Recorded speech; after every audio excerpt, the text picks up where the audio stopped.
Before we get to the Super Bowl, I want to hit you on the Ravens. Obviously, Yeah. you know Lamar, you know the system, you know the area, you know all of it. What went wrong for them, do you think?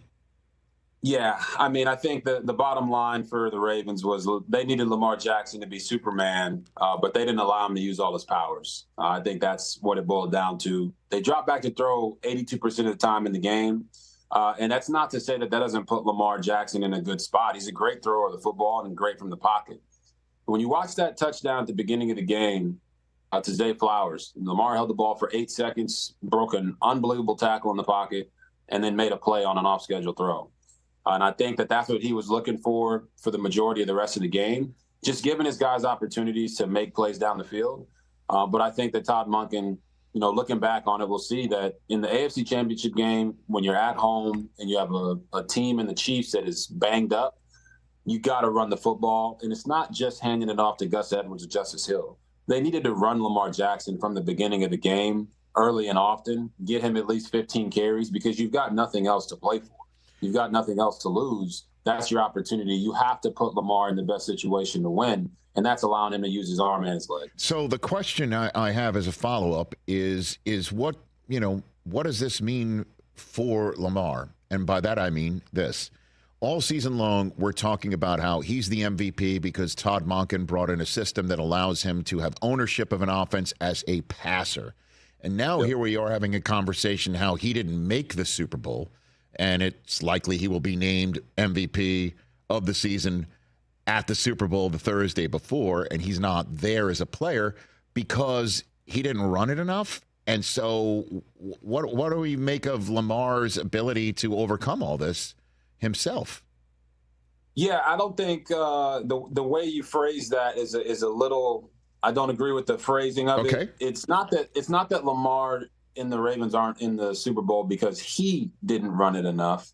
I think you have to look at this and not be so.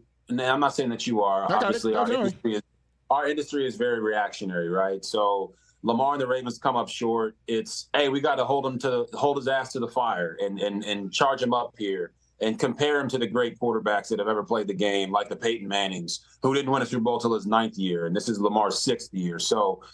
Peyton Manning never won a Super Bowl game, or a playoff game where his team ran the ball 6 times outside of him running because Peyton wasn't a runner. So I think some of those comparisons need to be thrown to the wayside. And I also think for when it comes to Todd Monken, it's okay to say that he had a bad game when it comes to calling the plays in the AFC Championship game.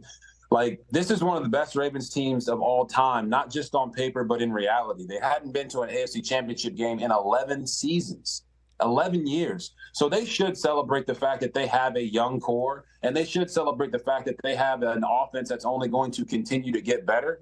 But I don't think that the Ravens offensively were in sync since they took that break in Week 18. You look at them against the 49ers, you look at them against the Miami Dolphins, they were dominant on both sides of the ball. But that break, and then getting back to playing the Houston Texans in the divisional round, they just weren't really clicking. Lamar ran for 100 yards, and they won that game, but they weren't firing on all cylinders. I think that's something that they should look at moving forward, and they should play their guys through the entirety of the season, whether they get that bye or not. And I don't think that this is the time to say that Lamar Jackson and the Ravens can't get it done. Like, it's really hard to make it to an AFC Championship game. It's really hard to win Super Bowls. And Peyton Manning, one of the greatest that's ever played this game, will be the first one to tell you that, you got to keep just throwing darts at the board. And I think the Ravens made championship moves this past offseason. They went and got Roquan Smith last year. They brought in a bunch of guys, OBJ, Zay Flowers, and Monken, to surround Lamar. And they just got to keep making those moves, and eventually they will get there because Lamar Jackson is that dynamic of a quarterback. All right, then let's turn our attention to the Lions before we turn our attention to the Super Bowl itself. What's your opinion of the Lions' second-half performance, and throw the coach in that mix as well? Yeah, Rich, you're hitting them out the park right now.